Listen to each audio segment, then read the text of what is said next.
Türkmenistanda ençe adam daşary ýurtdan avtolog getirip bermegi wada beren şirketden aldananlygyny aýdýar. Azatlyk radiosyna ýüz tutan türkmenistanlylaryň biri şertnamasynda görkezlen 3 ay ederek 1,5 ýyl garaşanlygyny, emma özüne ne ulagyň ne de pulunyň ýygyna gaýtarylyp berilendigini gürrüň berdi. Bol meselesi çözülüp günäkärleriň jogapkärçilige çekilmegini isleýänligini aýtdy. Biz daşary ýurtdan avtolog sargamak üçin Aşgabat şäherinde ýerleşýän ofise bardyk we şertnama baglaşyp sargyd etdik. Bizim avtologumuz 3 aýyň dowamyna gelýär diýdiler. Eger gelmedik ýagdaýynda siziň puluňyz gaýtarylýar diýip ofisiň işgäri bizi anandyrdy. Dip Aşgabatly ýaşaýjy 1,5 ýyl mundan ozal özüniň ulag satyn almak boýunça gol çeken şertnamasy barady gurrun berdi. Hopsuluk galadalary sebäpli adynyň tutulmazlygyny soran Türkmenistanly Dubaydan avtolog getirip berýän şirketiň reklamasyny TikTok'ta eşidenligini aýdýar. Onuň sözlerine görä reklamada müşterileriň barmaly adresi görkezilipdir, emma firmanyň ady agzalmandyr. Şeýle de bolsa ol kärhananyň avtolog getirip bermek wadasyna ynanyp 8.000 Amerikan dollaryny golay pul töläpdir. Ol şirketiň wadasyna ynanmagynyň sebäbini şeýle düşündirdi. Sebäbi kärhanada bizim başlygymyz Nurýagdy Bayramow, ol Türkmenistanyň prezidentiniň çykanyny idiler. Biz hem arkaýyn bolup Nurýagdy Bayramow biz bilen şertnama baglaşyp puly gara bazar narxy boýunça manatda alyp galdy. Galan puly maşyn gelen soň bermelip şertnamada belledi. Türkmenistanlyň sözlerine görä avtolog şertnamada görkezilen 3 aýda gelmändir, 1 ýyldan hem gelmändir.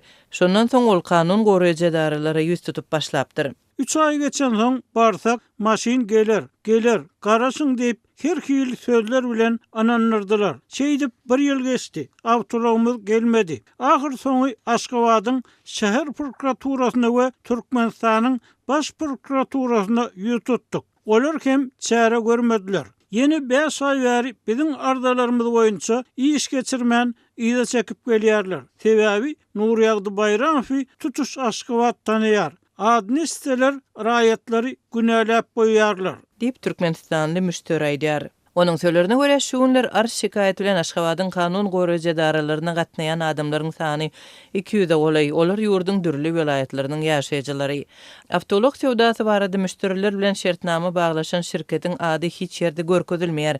Emma onuň yerleşýän ýeri Büzmeýin etrawynyň täze gurtly ýaşaýyş çaý toplumy.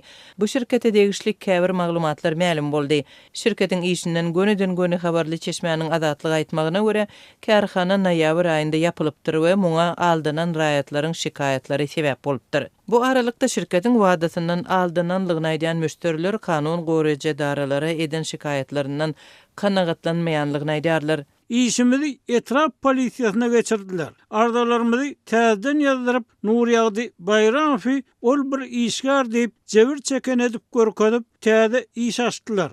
Ol puly Dubayda meýli saatly mahabat beren oglana geçiripdir diýip onuň üstüne ýüklediler. Dip Aşgabatyň ýaşaýjysy aýtdy. Meýli saatly adamyň TikTok hasabatynda soňky maglumatlar 20-nji ýanwarda goýulypdyr. Şol maglumatda ol kärhananyň işiniň tiz wagtda, ýagny birnäçe günden we has kämilleşdirilen görnüşde dowam ettiriljegini aýdýar.